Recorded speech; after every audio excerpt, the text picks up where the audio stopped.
Hello, তোমরা কেমন আছো? আশা করি সবাই ভালো আছো। আমিও ভালো আছি। আমি তোমাদের এখন আমার ছোটোবেলার একটি ভিডিও শেয়ার করব। এই দেখো, আমি তখন একটি কিডস জোনে গেছিলাম। এই কিডস জোনটির নাম হলো টগি ওয়ার্ল্ড। আমার বয়স ছিল তখন 3.5 বছর। দেখো, আমি একটা বাচ্চার সাথে খেলছি। এই বাচ্চাটা অপরিচিত, কিন্তু আমার সাথে খেলতে খেলতে ওর বন্ধুত্ব হয়ে গেছিল। এখন আমি এই জায়গাটাতে খেলছি। এখানে আমি একটি স্ক্রিন টাচে একটি খেলা খেলছিলাম।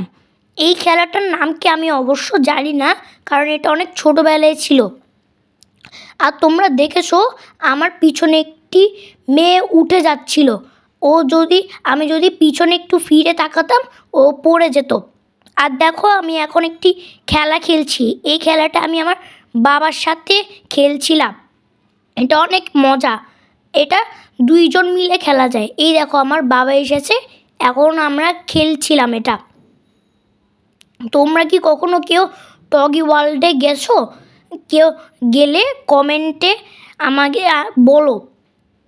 এই খেলাটা আমরা খেলছিলাম, আর বাবা এটা তারপরে চড়ে গেছিলো, বেশিক্ষণ থাকে নাই। আবার এই খেলাটা দেখো, আমরা এটা লাফিয়ে লাফিয়ে খেলতে হয়। এখানে একটা খরগোশ আছে, আমরা যত তাড়াতাড়ি লাফাবো ওই খরগোশটা তাড়াতাড়ি লাফাবে। আর একটা লাইক সাবস্ক্রাইব করে দিও।